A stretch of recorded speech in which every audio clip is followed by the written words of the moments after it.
enganar. E aí, a gente vai na mensagem, quando eu vi essa definição, eu lembrei que o irmão Brana fala isso aqui, ó,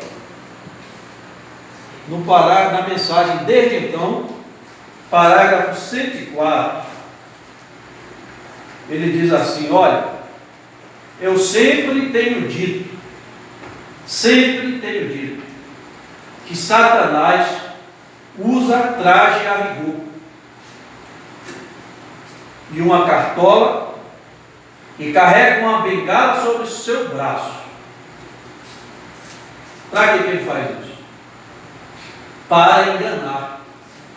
Então, astúcia, habilidade em enganar. Então, astúcia cilada, arma cilada e engana as pessoas para cair na cilada. Ele arma e conduz a pessoa para cair na cilada, para cair na emboscada.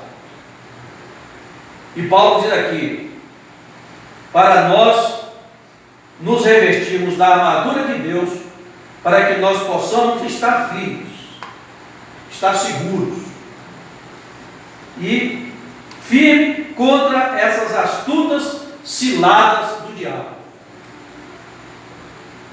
Então, meu irmão Wesley, fiquei muito feliz hoje com a notícia de que o irmão decidiu, tomou a decisão de se batizar. Sabe o que é que vai acontecer? O diabo ele vai fazer de tudo para você desistir da sua decisão. Ele vai fazer de tudo, irmão. E quando você confirmar a sua decisão, descendo as águas, ele vai fazer de tudo para você desistir da fé. Ele vai fazer de tudo. E ele continua fazendo tudo contra cada um de nós. São astutas ciladas, enganosas. Quanto engano tem surgido, irmão? Quantos enganos, quantas ciladas enganosas têm surgido nos últimos dias?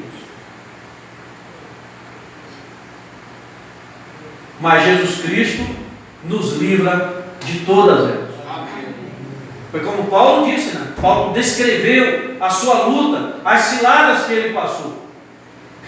Eu estava lendo hoje em Atos dos Apóstolos, capítulo 22 até o 23, quando ele foi a Jerusalém. Ele estava lá no templo. Ele não estava conversando com ninguém. Ele não estava pregando para ninguém. Ele foi lá para adorar. Ele foi lá para oferecer o sacrifício. Mas foi reconhecido. E foi levado para fora do templo para ser morto. Imediatamente,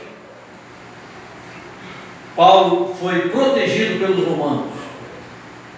Alguém correu lá e avisou o que estava acontecendo. E aí eles começaram a acusar Paulo, dizendo que Paulo estava pregando uma seita enganosa, que Paulo estava pregando contra a lei de Moisés, contra todo o ensinamento deles. E aí sufocado, Paulo pediu para falar e houve um silêncio, porque Paulo começou a falar da língua deles. Interessante é que Paulo pediu para falar à autoridade que estava ali tomando o controle da situação, na língua dele, na língua grega, e ele ficou assim impressionado, E aí, na hora que Paulo falou ao povo, Paulo falou na língua hebraica.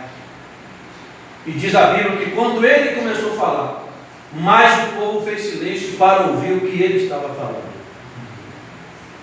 E aí diz a Bíblia que Paulo, ao perceber que havia ali no meio da multidão, pessoas que eram fariseus e eram saduceus, e que havia uma divisão na doutrina. Porque enquanto os saduceus não acreditavam na ressurreição, não acreditavam em anjos, os fariseus acreditavam tanto em anjos quanto acreditavam na ressurreição dos mortos.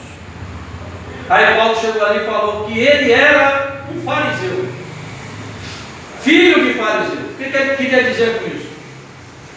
que ele acreditava na ressurreição dos mortos, ele acreditava em anjos. E quando ele falou aquilo, ele provocou um choque entre aquela multidão que